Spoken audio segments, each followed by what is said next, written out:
God Help the Child by Toni Morrison. This is one of my very favorite novels of all times so far.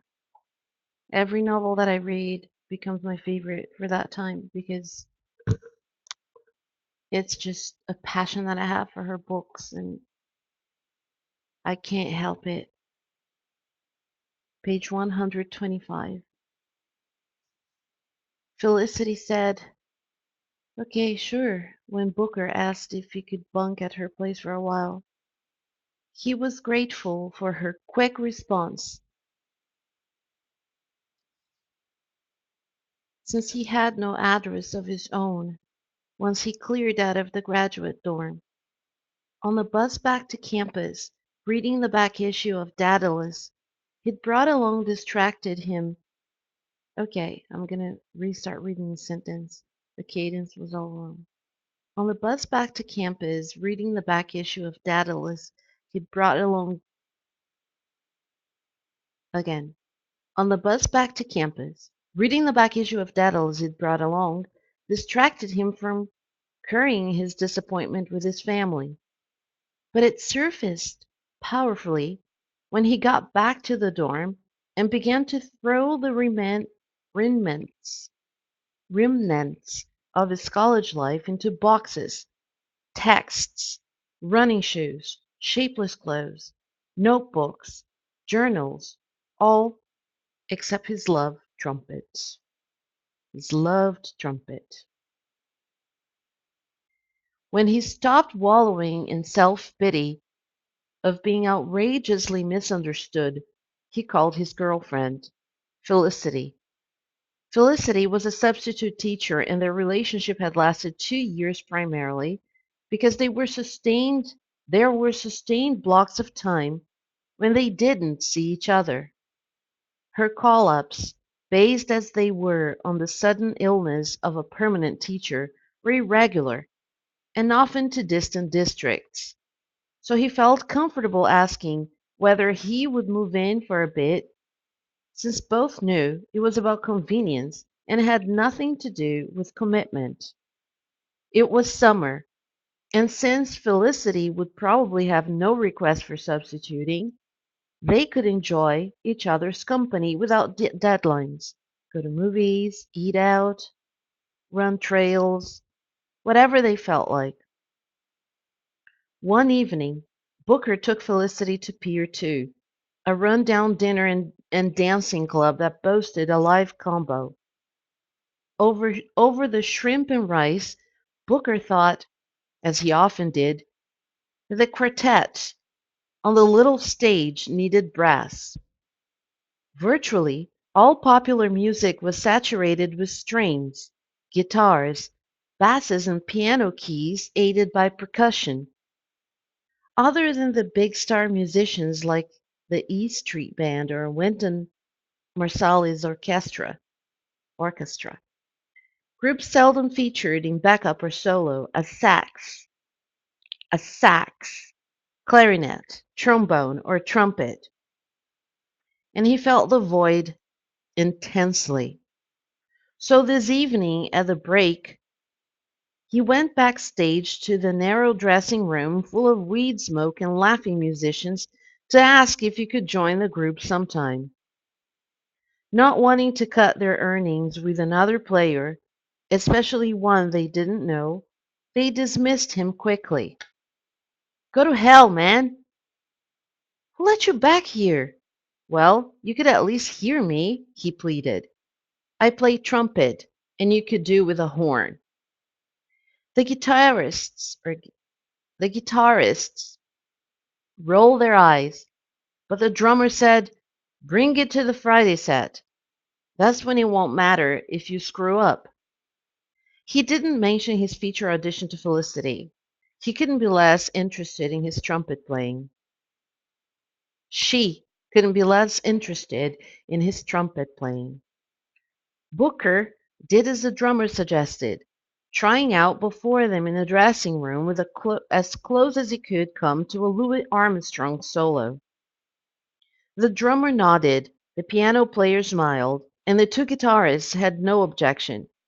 From then on, during the summer, Booking joined the group calling itself the Big Boys on Fridays. When the place was so crowded, the drinkers and diners paid no attention to the music. When in September the Big Boys broke up, the drummer moved away, the piano player got a bigger, better gig, Booker and the guitarists, Michael and Freeman Chase, began to play on streets, dappled with homeless veterans, with cold fury in their eyes. Their anger was not dampened by the fact they got more generous offerings by being surrounded by music. It was the sweetest season of Booker's life, but it didn't last. By the end of summer, the relationship with Felicity had frayed beyond any stitched up remedy. They had enjoyed being roommate lovers the whole summer before each began to annoy the other with habits they had not previously paid close attention to. Felicity complained about his loud trumpet practice and his refusal to party every single night with her friends. He hated her cigarette smoke, her choices of takeout food, music, and wine. In addition to insisting on constant visits from members of her family, she was nosy, forever prying into his life. Most of all, he found her to be insufferably opinionated. In fact, Felicity found him as unpleasant and annoying as he found her. She believed she might lose her sanity if she had to listen one more time to Donald Byrd or Freddie Hubbard or Blue Mitchell or any of his other favorite musicians. She began to regard him as a misogynistic loser.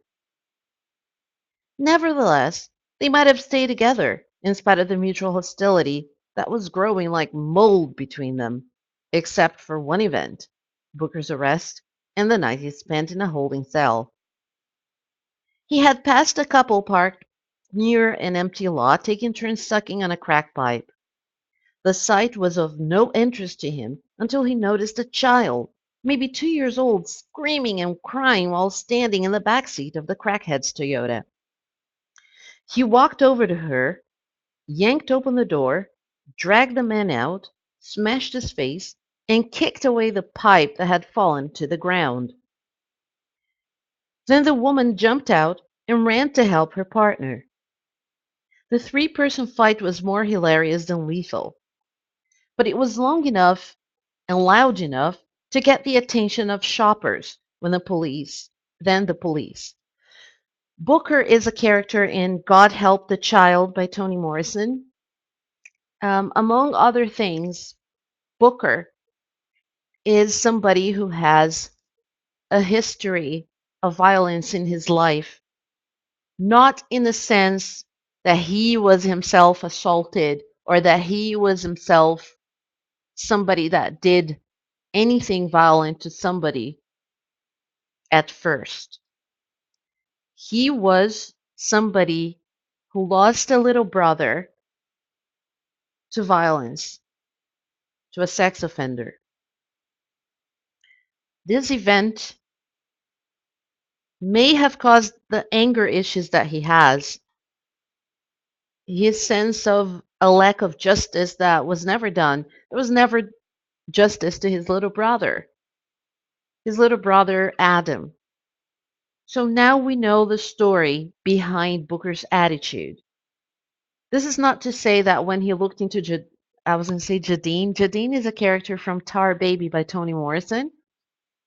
And Jadine, to me, Jadine Childs and this character here, Bride, they have a lot of similarities, a lot of differences as well, but I think the strength of character that they show and the beauty and the troubled relationship with men that we can see. So it was a Freudian slip. Instead of saying Bride, I said Jadine.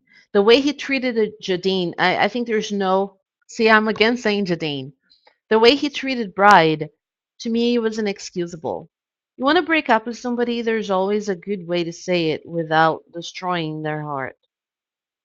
And I think saying, you're not the woman for me, or you're not good enough for me, something like that, And sometimes a man doesn't need to say the words, a woman will feel it.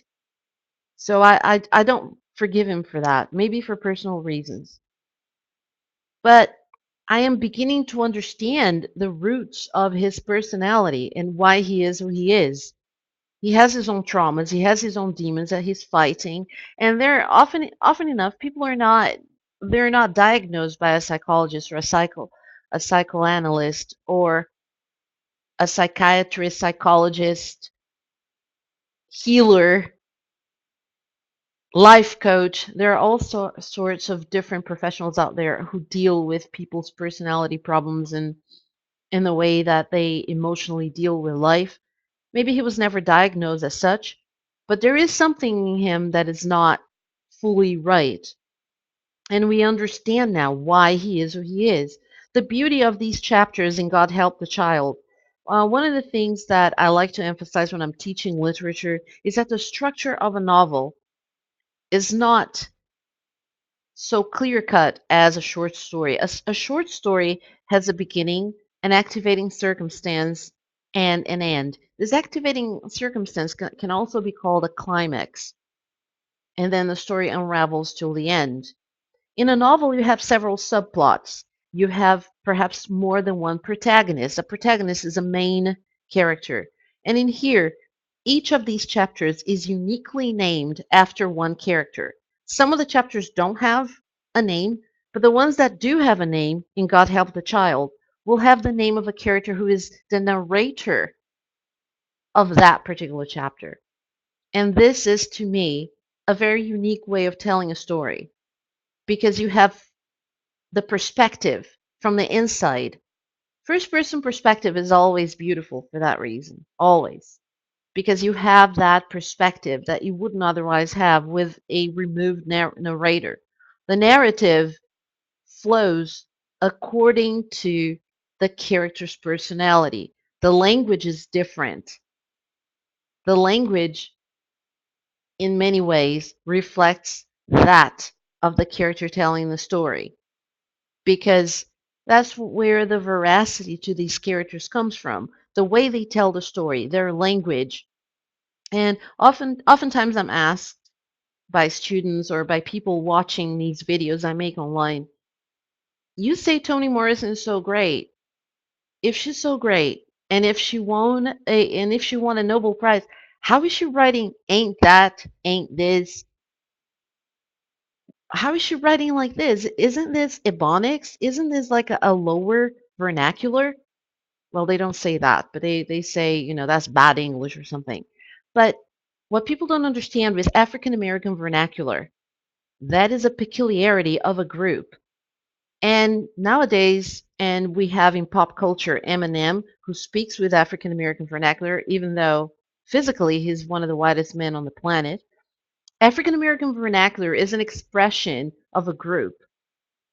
It is I see it as in a self-defense mechanism so you can have your language, so you can have your own thing. And I often enough draw a parallel between that and capoeira for the slaves. They created a self-defense mechanism. It looked like they were dancing, but they're actually fighting for their lives.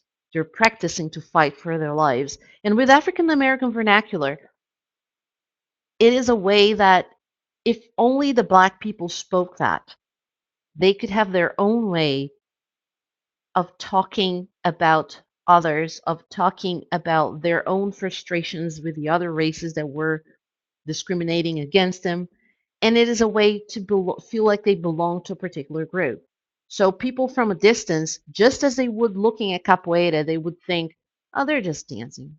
Oh, they're just being uneducated. They're just a whole bunch of ignorant people. That's why they talk that way.